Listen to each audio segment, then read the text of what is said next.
સરદાર સન્માન આંદોલન સમિતિ તરફથી કલીમભાઈ સિદ્દીકી લઘુમતી સમાજના એક અગ્રણી છે અને અમે આમંત્રણ આપવા આવ્યા છીએ અને તમે પણ કંઈક કહો આ જે આપણો મુદ્દો છે સરદાર સાહેબના સ્ટેડિયમ વાળો। देखिए सबसे पहले मैं आपका आभारी हूँ, आपकी पूरी टीम का आभारी हूँ कि आपने हमें इतने बड़े और इतने अच्छे काम के लिए आमंत्रित किया। सरदार सम्मान संकल्प समिति जो है ये एक आंदोलन खड़ा कर रही है और इसका असर अभी समाज में देखा जा रहा है। लोगों के अंदर इस चीज़ को लेकर एक गुस्सा भी है कि किस तरह से सरदार वल्लभ भाई पटेल के नाम से जो स्टेडियम था, एक लंबे वक्त से उसे जो है लोग जो है मोटेरा के स्टेडियम को जो है सरदार वल्लभ भाई पटेल के नाम से जानते थे।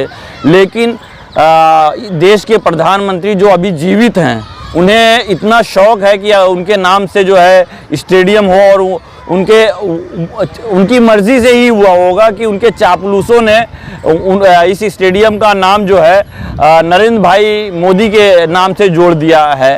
और जिस तरह से जो है देश के अंदर जो है और ख़ास करके गुजरात से सरदार वल्लभ भाई पटेल जो देश के निर्माता थे और देश के आज़ादी के बाद देश के निर्माण में सबसे बड़ी अगर किसी की भूमिका रही है वो सरदार वल्लभ भाई पटेल की है। ये सब जानते हुए भी बीजेपी जो है उनके नाम से जो है एयरपोर्ट जो था उसका नाम अडानी एयरपोर्ट रख दिया और जो वो भी जीवित हैं, अडानी भी जीवित हैं।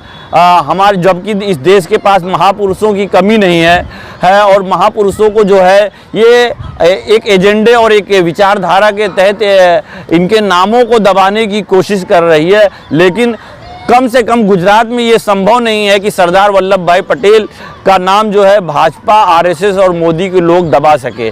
और जिस समुदाय से सरदार वल्लभ भाई पटेल आते हैं वो बहुत ही जागरूक समाज है और उसने जब एक नरेंद्र मोदी आज के वक्त में एक ताकतवर नेता के तौर पे हैं, इस समुदाय ने 2015 में अपनी ताकत भी दिखाया और उसके सामने उन्हें झुकना पड़ा। और मुझे खुशी की बात है कि जो पाटीदार अनामत आंदोलन समिति से जुड़े हुए लोग थे उन्होंने जो है इस बीड़े को अपने कंधे पे इस जिम्मेदारी को लिया है कि सरदार भाई पटेल का जो अपमान करने की कोशिश की जाती है, ये लोग अपमान नहीं कर सकते हैं लेकिन क्योंकि सरदार पटेल खुद अपने में इतने बड़े हैं कि उनका अपमान जो है, लेकिन ऐसे महापुरुषों के सम्मान के साथ कोई भी समझौता नहीं हो। अगर एक बार नाम दे दिया गया सरदार वल्लभ भाई पटेल के नाम से स्टेडियम रहेगा तो ये स्टेडियम हमेशा सरदार वल्लभ भाई पटेल के नाम से होना चाहिए। अहमदाबाद का एयरपोर्ट हमेशा सरदार वल्लभ भाई पटेल के नाम से होना चाहती है और हम ये चाहते हैं और मुस्लिम समुदाय के अंदर भी इस चीज़ की लेकर चर्चा चल रही है। लेकिन आज का नफ़रत के माहौल में मुस्लिम समुदाय जो है इस तरह के मुद्दे में अपनी लड़ाई नहीं लड़ पा रहा है, जिस वजह से जो है वो चाहते हुए भी इस लड़ाई से दूर है। लेकिन आने वाले समय में जो है अतुल भाई पटेल है और उनके साथियों के साथ जो लोग जो है सरदार पटेल के जो सम्मान के साथ खिलवाड़ करने की कोशिश की जा रही है उसके खिलाफ जो लड़ाई चल रही है उसमें हम ही लोग नहीं बल्कि पूरा मुस्लिम समुदाय उनके साथ जुड़ेगा और सरदार पटेल के सम्मान के लिए कोई भी समझौता हम या कोई गुजरात का कोई भी समुदाय बर्दाश्त नहीं कर सकता। धन्यवाद।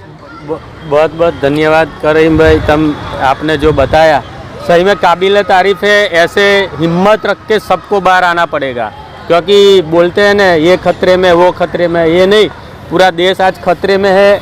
ऐसे महापुरुष जिसने अखंड भारत बनाया, 562 रजवाड़े को एक किया और हमारे पहले गृह मंत्री उसकी नाम की तख्ती उतर जाए और हम गुजरात के बंदे खड़े रहे देखते रहे, ये नहीं होना चाहिए। आओ हम सब मिलके हमारे सम्मान को और हमारे सरदार को वापस सम्मान दिए। और जितने भी आपके दोस्त हैं, आपके करीबी, उस सबको हम आमंत्रित करते हैं। 6 तारीख को सरदार स्मारक हॉल पे आना है आपको और फिर 12 तारीख को बारडोली आना है और जितना हो सके इतना सरदार के लिए हमने लड़ना। बिल्कुल, हम सब जो है आपके साथ खड़े हुए हैं, सरदार पटेल के साथ खड़े हुए हैं, सरदार पटेल के विचारों के साथ खड़े हुए हैं। हम 6 तारीख को अहमदाबाद के शाही बाग में जो सरदार पटेल राष्ट्रीय स्मृति भवन है उस कार्यक्रम में भी शामिल होंगे और उसके अलावा जो बारडोली से जो यात्रा निकल रही है उसका भी हिस्सा बनेंगे। Thank you. आभार। जय सरदार। जय सरदार।